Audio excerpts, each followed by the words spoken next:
Hey, what's up mga pre? Another day and another update lang tayo dito sa Lord 9 guys. Dynamic MMORPG Combat Lord 9 is officially launched. Kung kayo ay nakapag pre-register guys, ay automatic po yan magda-download sa inyong Google Play or Play Store guys no, or App Store. Pero dito naman tayo sa PC guys, kailangan po natin mag-download ng Stove app. Dito po tayo sa Stove, magda-download nung Lord 9 guys. So kung wala pa kayo guys, pasok na kayo kasi free to play lang tong Lord 9. So ituturo po natin ngayon guys kung paano natin at saan tayong website papasok pag tayo po ay mag-claim nung ating mga coupon rewards po dito. So punta po tayo dito sa Lord 9 coupon. So kailangan po guys dito sa website nila ay kailangan po nakalagin yung ating account via Endgame at dito sa Stove or dito sa kanilang website. So login lang po tayo guys, click login Stove and then okay, ayan na po guys no.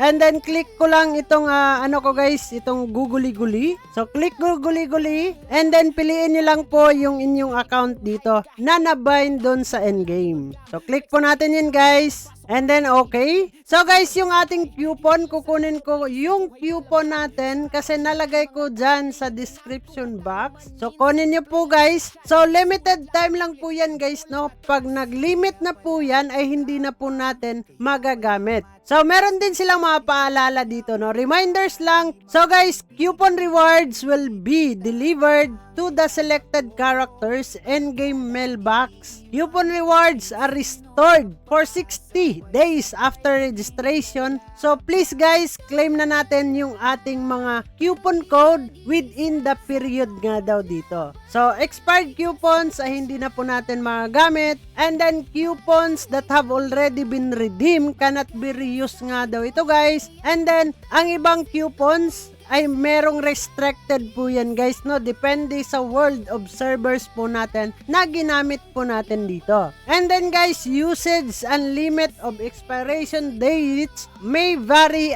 by coupon po yan. So meron yung mga expiration guys, kaya kung natingnan nyo itong video natin ay wag nyo pong kalimutan, claim nyo na yung ating mga coupon para hindi masayang guys. So sa paglagay ng coupon code guys ay register lang po tayo and then meron po dyang lalabas no na pangalan sana natin, pero itong code na to ay nagamit ko na kaya no longer na po na magagamit po natin ulit. Pero kung hindi pa man yan guys ay lalabas po yung inyong account in game dyan no, kung hindi pa siya use yung coupon dito. And then guys, pag lalabas po yung pangalan ninyo, click nyo lang yan and then okay lang po kayo. So claim nyo lang and then okay, and then masusuot at magagamit na natin sa endgame yung mga rewards na pinamimigay po sa atin. So yun lang naman guys no, para sa magtatanong po dito kung paano tayo makakapag-redeem nung ating mga coupon. So guys, bago natin tatapusin ang video na to, kung bago ka lang dito sa ating YouTube channel, ay huwag kalimutang mag-click subscribe and click the notification bell para ma-update kayo sa mga panibago nating mga update patungkol dito sa Lord 9 at ibang game pa guys no. So dyan na muna kayo guys, this is me, Dong Ayan TV. Mag-ingat tayong lahat, bye bye. Barangay, samahang masaya, ano pang hinihintay? Kung online games ang iyong gusto, dito ka sa guild ko, solid to. Sa aming community na puro makulit, mga hari na trash talk pero malupit.